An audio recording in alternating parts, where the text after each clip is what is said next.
Hi, guys. Welcome to Farmer Fridays, where I get to interview agriculturists all over the state of West Virginia and now different parts of the nation. My name is Elizabeth Lynch, and I'm your Miss West Virginia 2022. I'm really excited about today's podcast and today's interview. I met at this association at the West Virginia Capitol building. So pretty excited to have you guys on and have you tell your story. So let me introduce Melinda McDerment, who is a part of the West Virginia Fowl Breeders Association right here in the state of West Virginia. How are you today? I am doing absolutely fine. And you have a title. Are you the president of the association? I am actually the president of it. I thought so, but I didn't want to introduce that and be like, oh, that's wrong. So that's awesome. I'm glad to have you on. Thank you so much for joining me and, agreeing to tell your story. So while we're on that storytelling aspect, go ahead and give me a little bit about yourself and maybe some of your agricultural background. Well, as far as myself, I'm actually a hairdresser by trade. So you're speaking to me while I'm at my beauty shop in between customers. Um, as far as agriculture, I can tell you I've been involved with 4-H and I've had my own farm when I was growing up for years. So we've raised everything except for llamas. And there was one other animal one of my customers kind of shocked me with that I had not had on my farm. And as far as the chickens and stuff of that sort, I always tease everybody, and this has been my story, and it's probably getting old by now, is the fact that poultry wasn't even like my favorite animal, um, chickens and whatnot. It was always bears and horses. But I have found myself for the last almost 10 years being the voice for the American game fowl. Now, how did And that lead up happen? honestly, it started with my love for the children because I got involved with, well, my husband and I actually had game fowl. We raised them just for pure hobby, thought the birds were beautiful. And then my little girl enjoyed them. Then we got introduced to poultry shows. The West Virginia Gamebreeders Association, before I had came on, had already started doing poultry shows years ago to introduce our birds in a different light to like West Virginia people. And when we went to the shows, I seen how my daughter took to them. So it's kind of enthusiastic to see her be a part of something that my husband actually enjoyed raising. So we got to where we started showing the poultry shows, and the next thing you know, the Anthony Seville of the American Game Fowl Standards, he asked me, he said, "Why don't y'all get her involved in helping with the poultry shows?" So I become involved because they were starting to slender down to very few birds showing up, very few people showing up. And then I came on board with my daughter and my husband, and we brought back the family scene with the poultry shows. So in showing the birds, our first show that I was a part of help organizing, we had gained from 4 birds from the previous year up to 46 birds the next year. That's And then it awesome. has continually grown. I said, I think at one time we could have had over 100 birds because we had people from other states coming, but West Virginia laws, you have to have the 14-day Mhm. NPIP test to enter into our state. So I think we've had 90 some birds at most at our shows, which has been very awesome for big show. Um, and it's just been an enjoyment to get to help educate other people because a lot of people, when you say game fowl, they automatically assume the wrong ideas that the media has put out there. And our goal is mainly to preserve this breed so that people can continue to raise them for future generations. Yeah. So while you're on that topic, let's go ahead and talk about the mission of the Game Fowl Breeders Association. You mentioned that it's all about the sustainability for these different breeds in the poultry industry, but what else is there? What else is involved? Honestly, for decades, the game fowl has gotten a bad rap through Mhm. social media before social media was popular, even with the newspapers and TV and different animal activist rights, which I know that you're well aware of how anybody in agricultural fights animal activists and so forth. Um, but mainly just trying to get people to understand that not everybody that has game fowl are these criminals and felons and people that do illegal activities. A lot of us are just hobbyists that enjoy the birds and want to keep them alive for future Mhm. generations and to keep the actual breeds of the birds to continue because there is a variety of different main bloodlines that need to stay in force. And it's just like anything when cows or horses or dogs, you kind of got to keep the breeds going or they're gone. Right. And then if you let somebody else take control of it, then eventually you're not going to have that breed no more. He'll become extinct. So keeping the positive stereotype for this alive and reducing any sort of negative stereotypes out there. And that's super unfortunate that that's happening, because you're a prime example of somebody who takes very good care of their animals and just wants to make sure that their breed is shown off. What kind of breeds do you guys typically have in the Game Fowl Breeders Association? Can you make a list? Oh gosh, there is many, many different breeds.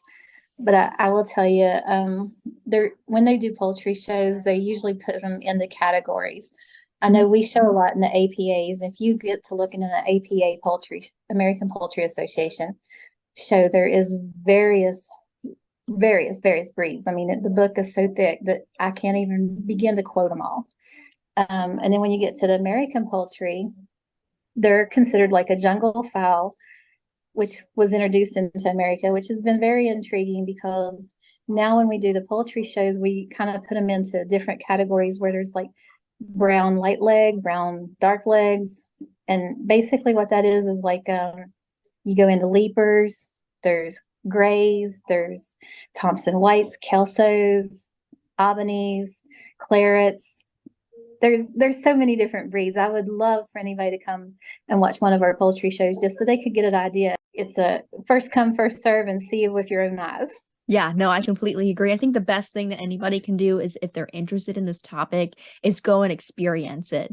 Do you guys have any shows coming up that people could actually come and watch or come and join? Well, here in West Virginia, we actually do. We have the Easter egg hunt, which we do at Coonskin Park. We've gotten permission for the last, I think, 6 years or so from the county commission to do an Easter egg hunt for the kids at Coonskin Park here in Charleston.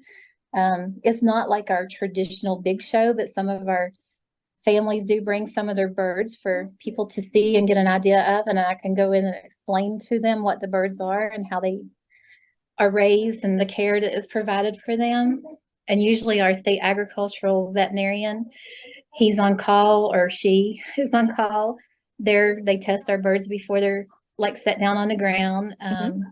And they're there to verify that we have been working with biosecurity measures and keeping our farms and our birds safe and not passing any diseases. On top of that, we have the APA show.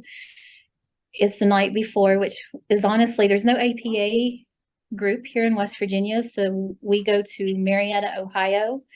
They introduce us there with the game fowl. So we show along with the American Game Fowl or American Poultry Association. And then the very next day, this is going to be one crazy month for West Virginia Gamebreeders Association, because all in one weekend, we've got the APA show in Marietta on Saturday, March the 26th. And that opens doors like at 7, registration, they get their birds registered in. About 9:30, the judging starts. The judge goes through and judges the birds. And if you're not familiar with the judging, they judge them from their head to their feet, just by standards. There is an actual standards book of what each bird is supposed to meet.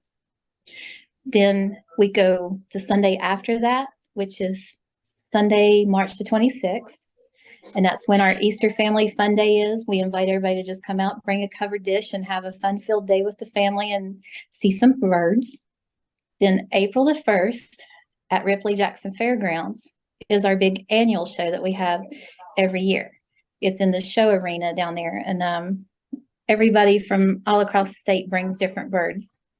That's awesome. What a great opportunity, not just for the breeders in West Virginia or the poultry industry in West Virginia, but also for people who might not understand. It's a great educational opportunity as well. And I did want to ask, are there any other educational opportunities that you guys provide through the association that can be accessed, whether that's through Facebook or a website? Is there any other educational things that you guys provide?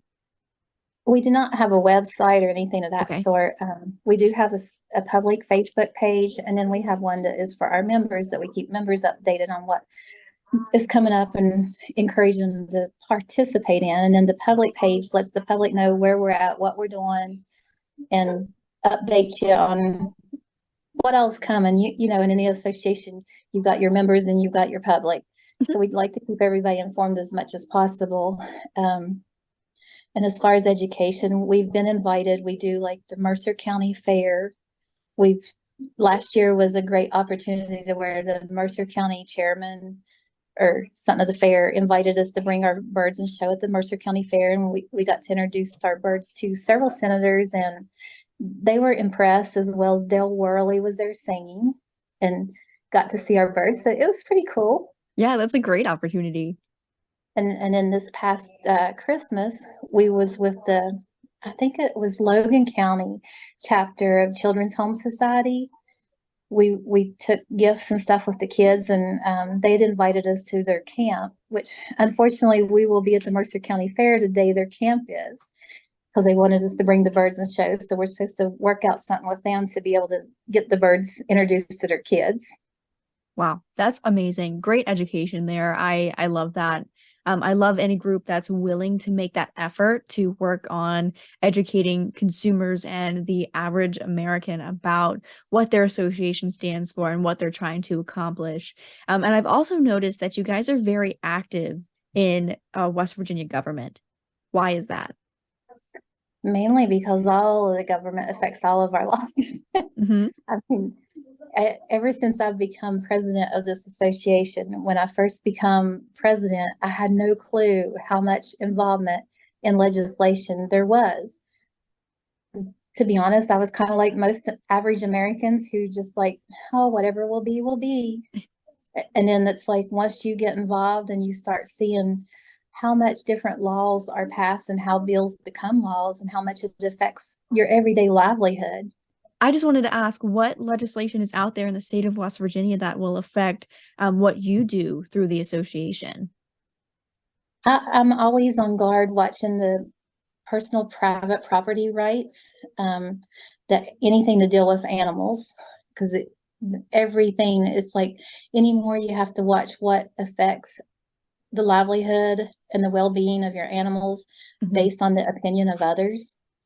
And we've all been dealing with it. And I hate to say it, but game fowl has taken a very hard crush toll on that because of the bad influence of social media and all the negativity that's been enforced on these poor birds. And it's like every day that I struggle because I'm like, I'm ready to just stop and not work for this no more. Then I'll hear the rooster crow, and I'm like, somebody's got to be the voice for that rooster, because this rooster needs somebody to be out there speaking for it. Because since I've been a president, I've noticed that everything on this God's green earth has a voice. And we want to be able to keep our property rights safe. So in legislation, anything that comes about with property rights, privacy, ownership, that's where I'm at. Yeah, and that's frustrating sometimes, but the only way that things will change is if people use their voice. And that's exactly what you guys are doing. And I love that. I love that so much. We're doing the best we can. I mean, it's hard. You being raised in agricultural, you yourself, you understand the American farmer. For the most part, farmers aren't very aware of what takes place within the legislation part of it, because we've all just raised our animals and done our thing. But now it's like we're getting down to the crunch wire where things are starting to invade into our home territories and taking away our rights. So we have to defend our rights to help protect our families and our pets, our birds and cows, and you name it. Yeah. And I think as an agriculturist, you have to wear many hats. And one of those hats is, kind of being a lobbyist for yourself and what you do. And I really think that's why, it's so important that you get involved with associations like yours, and you get involved with the American Farm Bureau, in our case, the West Virginia Farm Bureau. But it's a great way to utilize your voice to make those changes, to make sure that you're able to keep your business and you're able to sustain that business and you're able to have your backyard poultry and make sure that they're well taken care of as well. Exactly. And I know it all goes hand in hand. Some have different beliefs than others, and it's all good. Everybody's doing their thing, and as long as you're doing your thing and, be who you are, do what you have to do, but in the end result is protecting what's yours. Yeah, I get that 100%. And I did want to ask, so kind of switching gears just a little bit, I wanted to talk about you as a backyard poultry person. You have these birds, all right? And the biggest threat to your birds right now, avian influenza. What are you guys doing through the association to make sure that avian influenza is staying out of West Virginia and you guys are increasing your biosecurity measures? Bill, on that note, I'm glad you mentioned it. We were talking to our state vets. They've been keeping us up to date on it. Dr. Maxwell and Erica from up in Moorfield. They keep us up to date on what's going on. And I know so far West Virginia has been very blessed in not having no avian influenza issues. And as far as the avian influenza, our state, with our birds, like I said, we have the state agriculture who anytime we need them at a presentation or a show, they're always testing our birds at any event that we go to keep up. We all practice the biosecurity measures on our farms, making sure our birds are clean. You got to make sure the grounds are safe, the water's safe. And, there's a lot to it, more than people realize. Because I know where I do hair and the price of eggs right now, everybody's like, I'm going to get some chickens. I'm like, it's not that easy. Right. There is a lot to it. And speaking on the avian influenza, I know we would love to have a backyard study done on backyard flocks here in West Virginia. And I know Mr. Purdue had talked to you at the Capitol where he was wanting to possibly seek about getting a grant to do a research study with West Virginia University or something. So hopefully we can link into some grants that can help with that study to help all backyard farmers that have chickens of any sort, no matter what breed they are. I love that. And I love that you guys are staying active to make sure that your birds are staying healthy and you're reducing the risk of disease across your farms. And something that I did want to mention for those who are listening at home, just so that you know, the West Virginia Department of Ag, they do testing for avian influenza and pullorum typhoid, and that is free. That testing is free, and it's a free service offered through the Department of Ag. So make sure you're taking that and you're using it as much as you possibly can just to make sure that you're trying to reduce the risk of avian influenza in your area and with your backyard birds. And then biosecurity measures. I love that you talked about that. I love that you guys are active with that. So people at home, make sure that you are using only one pair of boots to work your flock, to work your birds. Make sure that everything's staying clean. You're reducing any sort of outside environmental factors such as more people visiting your farms than what you should. So make sure it's just you and your family. Make sure that you are reducing any sort of environmental factors in the sense that you're trying to reduce any sort of migratory bird interaction. So try to look up more biosecurity measures if that's something that you're interested in or something that you're really concerned about. But reducing avian influenza in the state of West Virginia is huge right now. And we don't have any cases of that. So that's super exciting. Whereas every state around us has avian influenza. So we're doing a great job here in the state. And I love talking about that. So thank you so much for touching on that subject. You're welcome, because it is a crucial thing. I mean, if you got sick birds, then you're not going to be able to show them. You're not going to be able to have them. So, no, that's part of the preserving the breed. Yes, ma'am. Absolutely. And so I did want to go into there. I feel like, unfortunately, like you said, there's a lot of negative stereotypes out there. Can you take a minute to break down those stereotypes even further and talk about the positives about owning game fowl? Now, when you're saying the negative stereotypes, what stereotypes are you to object? So you mentioned the social media aspect of things, Yes. what people are putting out there. I wanted you to go into that just a little bit if you could talk about, if you felt comfortable talking about that. Well, for one, the stereotypes that are out there, I will make plain and clear, we do not represent. Mm-hmm. We do not support.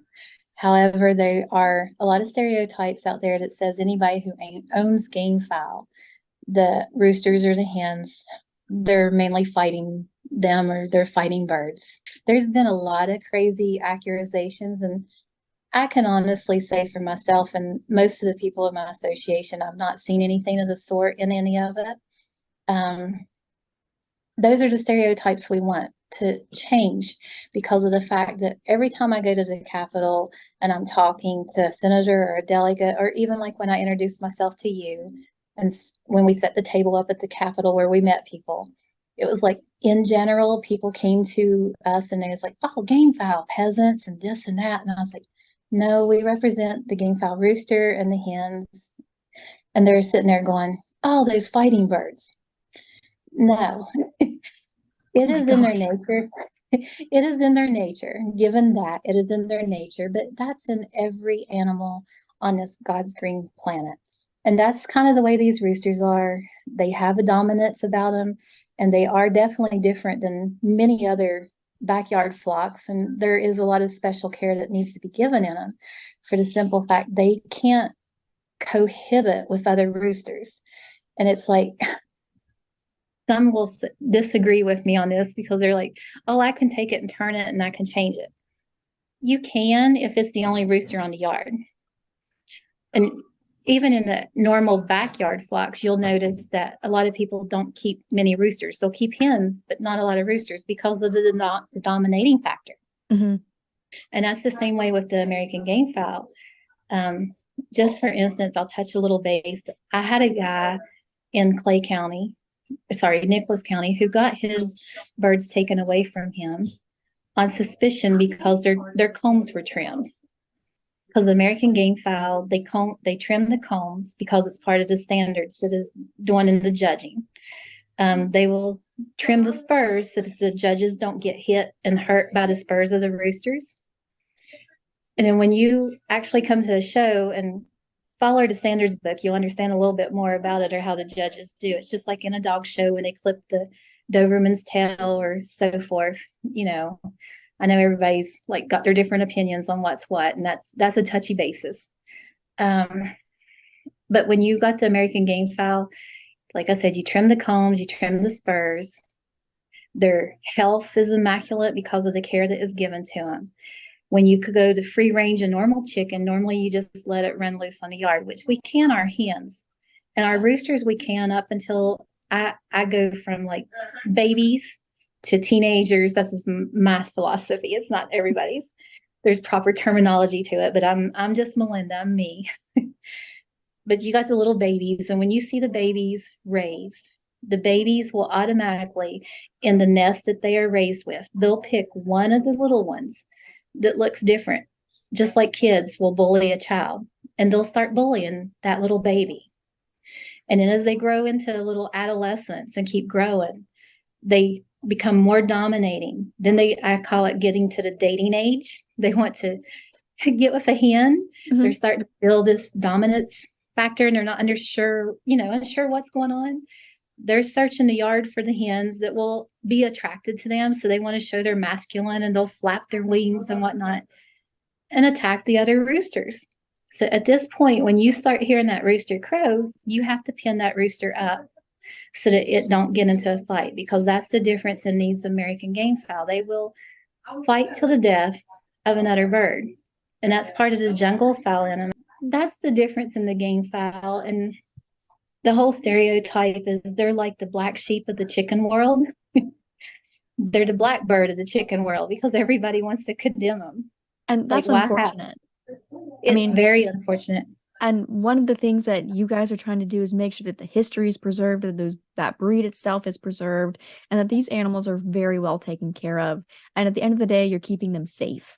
And that's huge. So separating them out, that's a normal thing for any animal if it's becoming aggressive at all. So you're just separating them to make sure that they can live a happy, healthy life without hurting any other animal or hurting another human. And I think that people forget or tend to forget that game fowl are just like any other animal, and you treat them just like any other animal in the sense that you want to make sure that they are protected. You want to make sure that they're happy and healthy.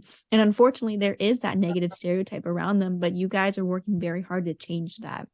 And as you're talking, I really start to think about my pit bulls.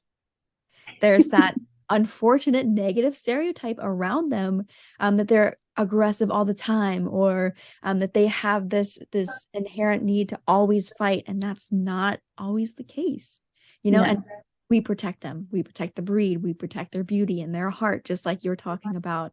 And we try to make sure that we can bring out the positive all the time. And that's exactly what you're doing. And I couldn't love that more.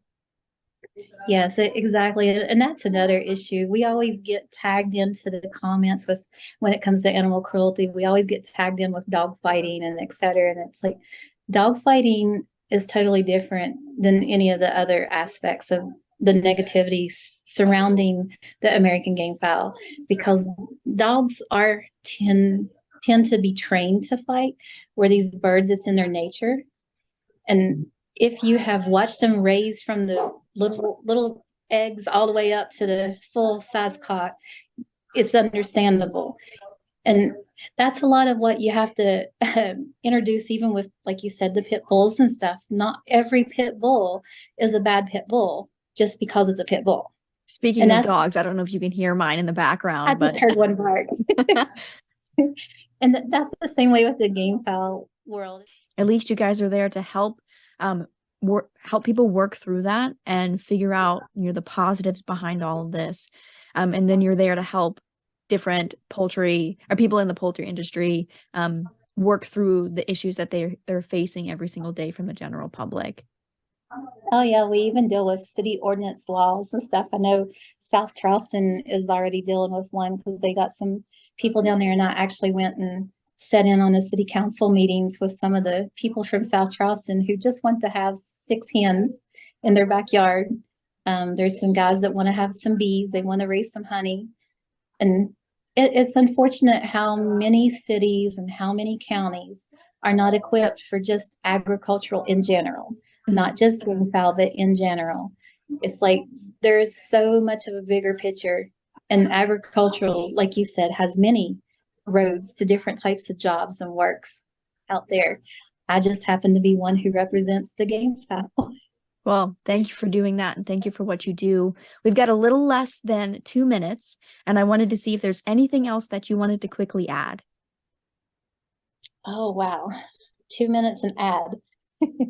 Well, first, I would just like to thank you for the opportunity that you have given me to speak on behalf of the game fowl and the West Virginia Gamebreeders Association. And I would highly recommend anybody who has any negativity in their heads up here to come out firsthand and see us on March the 25th if you're in Marietta, or March the 26th here at Coonskin in Charleston, or April the 1st in Ripley. That's the first things coming up for us. Well, perfect. I'd be glad to sit and talk with you about the chicken. I know my beauty shop sure hears enough talk on it. Well, maybe I should also swing by. You can help me with my hair because I always struggle with that too. But thank you so much for taking It'd be an honor. Thank you. I appreciate it. Thank you. And thank you very much for taking the time to speak with me today and be a part of this podcast. I appreciate you sharing your story. It does mean a lot. Well, I appreciate you giving me the opportunity in my first experience at a podcast. All right, guys. Thank you so much for listening today. And be sure to tune in next week to see who else I have on my Farmer Friday podcast. And as always, please remember to thank your farmers.